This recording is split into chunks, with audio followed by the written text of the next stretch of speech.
নমস্কাৰ মৰমৰ ছাত্ৰ ছাত্ৰীসকল পুনৰবাৰ সকলোকে আমাৰ কেব এডুকেশ্যন চেনেলটোলৈ স্বাগতম জনাইছোঁ। আজি আমি আলোচনা কৰিম পঞ্চম শ্ৰেণীৰ পৰিৱেশ পাঠ্যপুথিৰ 10 নম্বৰ অধ্যায় আমাৰ উদ্যোগসমূহ এই পাঠটিৰ সম্পূৰ্ণ প্ৰশ্ন উত্তৰসমূহ। গতিকে তোমালোকে ভিডিঅ'টো সম্পূৰ্ণকৈ শেষলৈকে চাই যাবা। এতিয়া চাওঁ আহা আমি প্ৰশ্ন উত্তৰসমূহ। প্ৰথমে আছে প্ৰশ্নটো কেঁচামাল বুলিলে কি বুজা? এতিয়া উত্তৰত লিখিবা কেঁচামাল হৈছে প্ৰাকৃতিকভাৱে পোৱা অথবা প্ৰাথমিক অৱস্থাত থকা সেইবোৰ বস্তু যাক প্ৰস্তুত কৰি ব্যৱহাৰযোগ্য সামগ্ৰী, খাদ্য বা অন্যান্য সামগ্ৰী তৈয়াৰ কৰা হয়। অৰ্থাৎ যিকোনো সামগ্ৰী বনাবলৈ প্ৰয়োজন হোৱা মূল উপাদানকে কেঁচামাল বুলি কোৱা হয়। যেনে ধৰা কাপোৰৰ কাৰণে আমাক সূতা লাগে আৰু সেই সূতা আমি কপাহৰ পৰা পাওঁ। এতিয়া কপাহ হৈছে এবিধ কেঁচামাল। এতিয়া খ নম্বৰ প্ৰশ্নটো চোৱা উদ্যোগ গঢ়ি উঠিবলৈ উন্নত যাতায়ত আৰু পৰিবহণ ব্যৱস্থাৰ কিয় প্ৰয়োজন? উত্তৰত লিখিবা উদ্যোগ এটা গঢ়ি উঠিবলৈ কেঁচামাল আৰু অন্যান্য লাগতিয়াল সামগ্ৰী উদ্যোগলৈ কঢ়িয়াবলৈ আৰু উৎপাদিত সামগ্ৰী বজাৰলৈ নিবলৈ উন্নত যাতায়ত আৰু পৰিবহণ ব্যৱস্থাৰ প্ৰয়োজন। এতিয়া গ নম্বৰটো চোৱা উদ্যোগ গঢ়ি উঠিবলৈ কি কি কাৰকৰ প্ৰয়োজন হয়?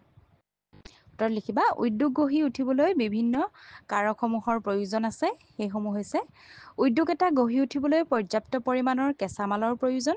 দ্বিতীয়তে লিখিবা উদ্যোগ এটা প্ৰতিষ্ঠা কৰিবলৈ ভূমি আৰু প্ৰচুৰ মূলধনৰ প্ৰয়োজন।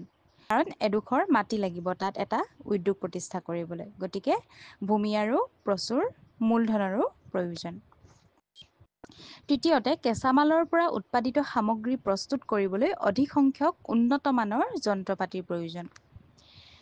তাৰপিছত লিখিবা উদ্যোগত উৎপন্ন হোৱা উৎপাদিত সামগ্ৰী বিক্ৰীৰ বাবে স্থানীয় বজাৰ থকাৰ লগতে দেশ-বিদেশৰ বজাৰৰো প্ৰয়োজন। কেঁচামাল আৰু অন্যান্য লাগতিয়াল সামগ্ৰী উদ্যোগলৈ কঢ়িয়াবলৈ আৰু উৎপাদিত সামগ্ৰী বজাৰলৈ নিবলৈ উন্নত যাতায়ত আৰু পৰিবহণ ব্যৱস্থাৰ আৱশ্যক হয়।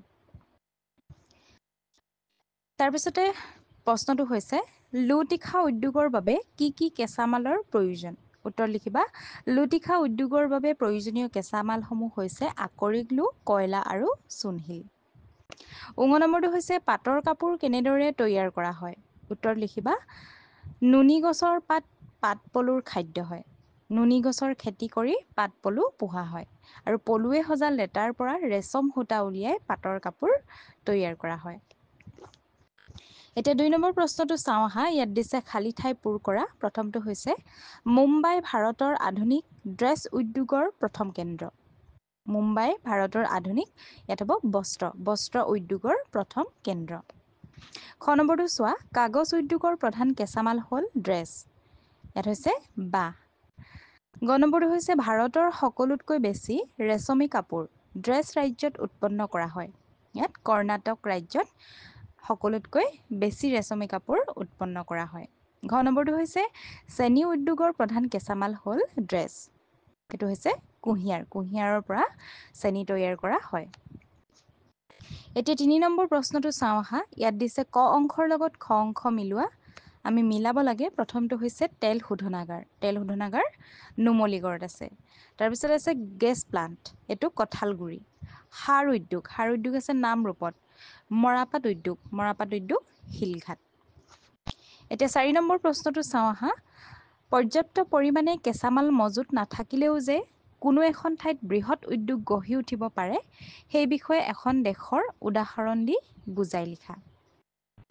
এতিয়া উত্তৰত লিখিবা সাধাৰণতে বৃহৎ উদ্যোগ গঢ়ি তুলিবলৈ যথেষ্ট কেঁচামাল মজুত থকাৰ প্ৰয়োজন হয়। কিন্তু কেঁচামাল কম থকাৰ পাছতো কোনো দেশ উন্নত পৰিবহণ ব্যৱস্থা, উন্নত প্ৰযুক্তি আৰু দক্ষ জনশক্তিৰ সহায়ত বৃহৎ উদ্যোগ গঢ়ি তুলিব পাৰে আৰু ইয়াৰ অন্যতম উদাহৰণেই হৈছে জাপান। 5 নম্বৰ প্ৰশ্নটো হৈছে অসমত কিয় বেছিকৈ বৃহৎ উদ্যোগ গঢ়ি উঠা নাই তাৰ কাৰণসমূহ বুজাই লিখা। আমাৰ অসমতনো কিয় ডাঙৰ উদ্যোগ গঢ়ি তুলিব পৰা নাই তাৰ কাৰণসমূহ আমি লিখিব লাগে। প্ৰথম কাৰণটো লিখিব পাৰা পৰ্যাপ্ত পৰিমাণৰ মূলধনৰ অভাৱ হয়। গতিকে ইয়াত লিখিবা উদ্যোগ এটা গঢ়ি উঠিবলৈ পৰ্যাপ্ত পৰিমাণৰ কেঁচামালৰ প্ৰয়োজন আৰু লগতে মূলধনৰো প্ৰয়োজন।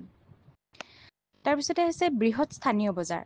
উদ্যোগত উৎপন্ন হোৱা উৎপাদিত সামগ্ৰী বিক্ৰীৰ বাবে স্থানীয় বজাৰ থকাৰ লগতে দেশ-বিদেশৰ বজাৰৰো প্ৰয়োজন।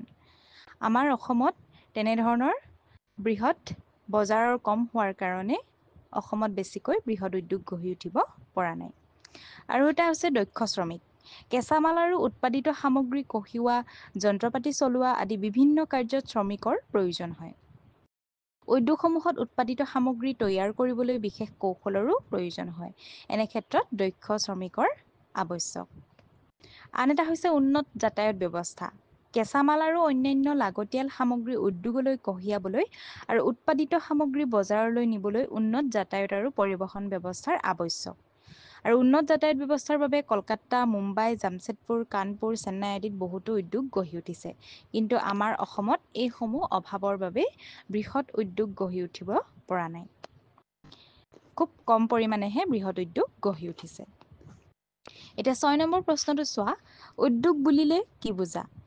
ভাৰতৰ 4টা বৃহৎ উদ্যোগৰ নাম লিখা। এতিয়া উদ্যোগ বুলিলে কি বুজা আমি লিখিব লাগে। উত্তৰত লিখিবা কপাহৰ পৰা সূতা তৈয়াৰ কৰি কাপোৰ তৈয়াৰ কৰা হয়।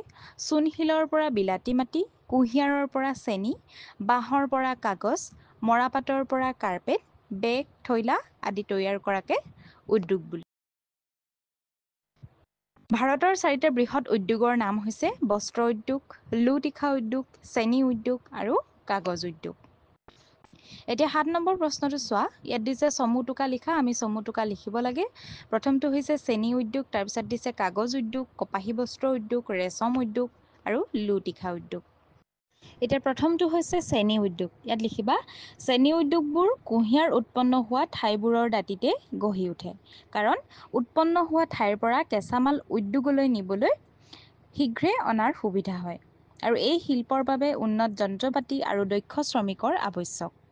ভাৰতত 200ৰো অধিক চেনি উদ্যোগ আছে আৰু দেশৰ প্ৰায় 60% চেনি উত্তৰ ভাৰততেই উৎপন্ন হয়। আনহাতে দক্ষিণ ভাৰতৰ মাটি কুঁহিয়াৰ খেতিৰ বাবে অধিক উপযোগী হোৱাৰ বাবে নতুনকৈ চেনি উদ্যোগবোৰ ইয়াত গঢ়ি উঠিছে। বিহাৰ, উত্তৰ প্ৰদেশ, অন্ধ্ৰ প্ৰদেশ, তামিলনাডু, মহাৰাষ্ট্ৰ, কৰ্ণাটক আদি ৰাজ্যত চেনি উৎপাদন কৰা হয়। তাৰ পিছৰটো হৈছে কাগজ উদ্যোগ। ইয়াত লিখিবা কাগজ উদ্যোগৰ প্ৰধান কেঁচা মাল হৈছে বাঁহ। বাঁহৰ পৰা কাগজ তৈয়াৰ কৰা হয়। সম্প্ৰতি কাগজৰ ব্যৱহাৰ পৃথিৱীত বাঢ়ি অহাৰ কাৰণে আজিকালি সৰল গছ, দেৱদাৰু আদি কোমল কাঠৰ মন্দুৰ পৰাও কাগজ তৈয়াৰ কৰা হয়। ইয়াৰ উপৰি ঘাঁহ, পুৰণি কপাহ, মৰাপাটৰ আৱৰ্জনা আদিৰ পৰাও কাগজ তৈয়াৰ কৰা হয়। আন দেশৰ তুলনাত ভাৰতত কাগজ নিৰ্মাণ উদ্যোগ অতি কম। দেশৰ কাগজ উদ্যোগৰ বেছিভাগেই কলকাতা আৰু মুম্বাইৰ ওচৰত অৱস্থিত। তাৰ পিছতো দিছে কপাহী বস্ত্ৰ উদ্যোগ। ইয়াত লিখিবা কপাহী বস্ত্ৰ তৈয়াৰ কৰাত প্ৰাচীন কালৰে পৰা ভাৰতৰ সুনাম আছে। ভাৰতত এই শিল্প প্ৰথমে হস্তশিল্পৰ স্তৰত আছিলে আৰু বৰ্তমান কপাহী বস্ত্ৰ উৎপাদনত ভাৰতে পৃথিৱীৰ ভিতৰতে 2য় স্থান অধিকাৰ কৰিছে। মুম্বাই হৈছে ভাৰতৰ আধুনিক বস্ত্ৰ উদ্যোগৰ প্ৰথম কেন্দ্ৰ আৰু ইয়াত যন্ত্ৰপাতি, কয়লা, উৎকৃষ্ট কপাহ আৰু অন্যান্য লাগতিয়াল সামগ্ৰী আমদানিৰ বাবে বন্দৰৰ সুব্যৱস্থা আছে। তাৰোপৰি কপাহ উৎপন্ন হোৱা অঞ্চলৰ লগত উন্নত যোগাযোগ ব্যৱস্থা, দক্ষ শ্ৰমিক, বৃহৎ স্থানীয় বজাৰ আৰু জলবিদ্যুৎ সৰবৰাহৰ সা-সুবিধা থকাৰ বাবে মুম্বাইত এই উদ্যোগ গঢ় লৈ উঠিছে।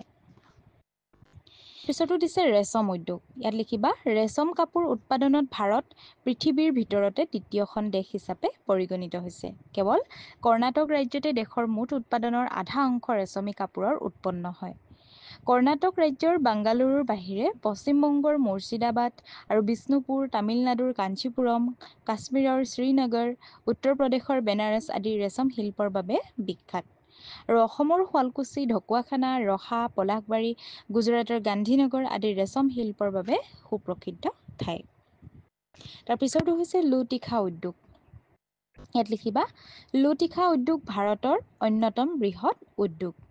ভাৰতত পুৰণি কালৰে পৰা তীখা তৈয়াৰ কৰা উদ্যোগ চলি আহিছে আৰু এই উদ্যোগৰ বাবে কেঁচা মাল হিচাপে আকৰিক, লো, কয়লা আৰু চূণশিলৰ আৱশ্যক হয়। আৰু বেছি ওজন আৰু আয়তনযুক্ত কেঁচা মালৰ প্ৰয়োজন হয় বাবেই এই উদ্যোগ সাধাৰণতে লোৰ খনিৰ ওচৰত গঢ়ি উঠে। তদুপৰি এই উদ্যোগৰ উৎপাদিত গধুৰ সামগ্ৰীসমূহ পৰিবহণৰ বাবে সুচল যাতায়াত ব্যৱস্থাৰ প্ৰয়োজন হয়। গতিকে এইখিনিয়ে আছিল তোমালোকৰ আজিৰ অধ্যায়টোৰ প্ৰশ্নৰ উত্তৰসমূহ। ছাত্ৰ-ছাত্ৰীসকল, ইয়াৰ উপৰিও যদি তোমালোকে অন্য ছাবজেক্টসমূহৰ কুৱেশ্যন আনচাৰসমূহ বিচাৰিছা তেন্তে আমাৰ চেনেলত দিয়া আছে, তোমালোকে চাব পাৰিবা।